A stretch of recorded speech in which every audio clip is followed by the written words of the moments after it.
On l'a su par un de ses frères qui avait des comportements bizarres. Il avait perdu son emploi.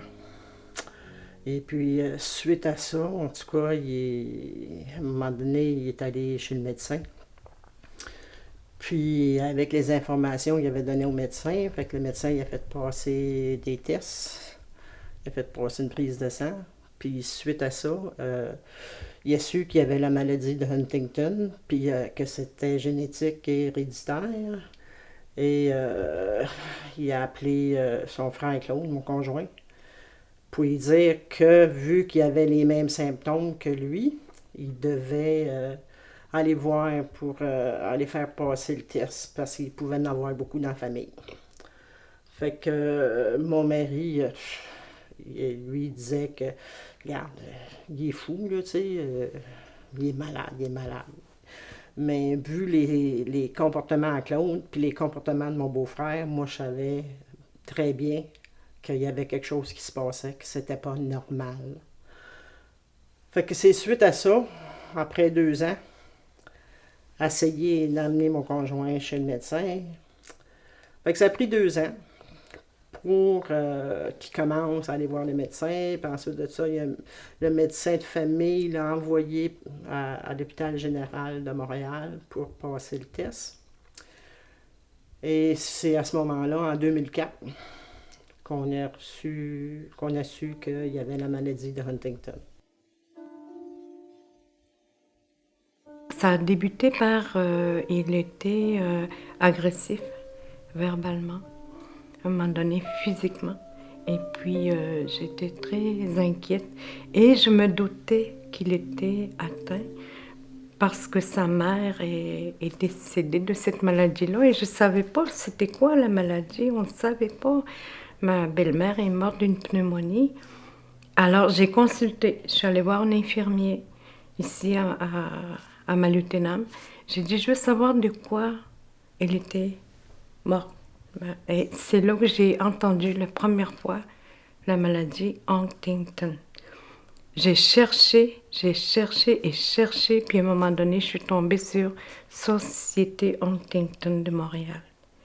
Tout de suite, je les ai appelés, puis ça l'a pris 1 an et demi avant que mon mari accepte de passer un test.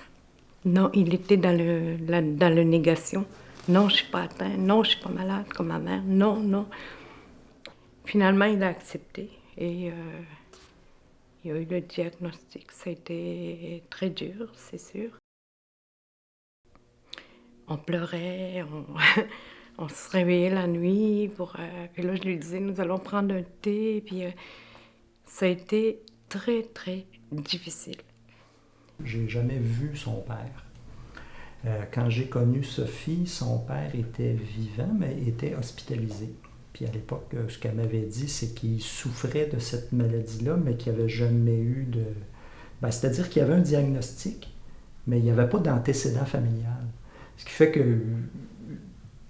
il savait, puis il ne savait pas finalement. Puis il est décédé de ce que plein de gens meurent quand ils ont cette maladie-là, c'est-à-dire de pneumonie ou des suites d'une pneumonie. Fait que c'est comme ça que je l'ai su. Puis moi, j'avais pas été témoin de personnes qui souffraient de cette maladie-là, ce qui fait que pour moi, ça demeurait abstrait d'une certaine façon. Un de ses cousins, en 2007, il a dit « Écoute, Sophie, je te regarde, j'aimerais ça que tu ailles consulter. Il me semble que tu me fais penser à Raymond un peu. » Parce que le père de Sophie s'appelait Raymond. Fait qu'à partir de là, je trouvais ça un peu plus sérieux. Par contre, pendant tout ce processus-là, on a parlé beaucoup. Puis, ce qui fait que quand on a eu le diagnostic, début juillet 2008, on était prêts. Là, on se doutait que Sophie, elle me disait, oh, d'après moi, je l'ai. Après le gros choc du diagnostic, tu revires de bord, puis là, tu reviens avec le diagnostic, puis l'avenir. Là, tu comprends tout ce qui s'est passé dans la dernière année, puis tu te dis, on n'était pas à côté de la trappe. Qu'est-ce qu'on fait pour passer au travers? Et là, tu commences à frapper à des portes. Là, tu t'informes. Tu as les gens de l'association d'Huntington qui sont très, très, très présents. Puis au début, tu en as besoin beaucoup, là, parce que Pierre, lui, là, il est en deuil, là, parce que là, il peut plus travailler, là. Il sait là, qu'il faut qu'il s'enligne vers ça, là. Puis il l'accepte pas au début, là. Fait que lui, il vit ça.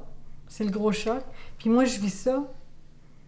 C'est pas moi qui est atteinte, mais c'est moi qui vis avec. Oui, ça va changer ta vie, mais à quel point ça va changer ta vie? Puis qu'est-ce que tu fais pour améliorer ton quotidien, pour qu'on soit capable de recommuniquer comme avant, qu'on soit capable d'avoir une vie acceptable?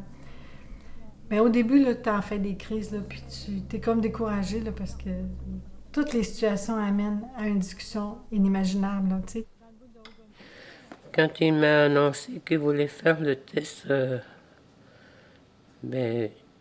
j'étais d'accord avec lui, mais j'avais une peur en dedans. S'il est atteint, puis moi je pensais à ma belle-mère, je l'avais vue à travers sa maladie, hein, jusqu'au dernier moment là, où elle a été à l'hôpital. Puis j'avais peur. Puis à un moment donné, on part à Montréal. Puis quand on lui a dit qu'il avait la maladie, c'est comme si tout se brisait, là. C'est comme si j'avais reçu un coup sur la tête. Puis je me suis dit, comment je vais faire?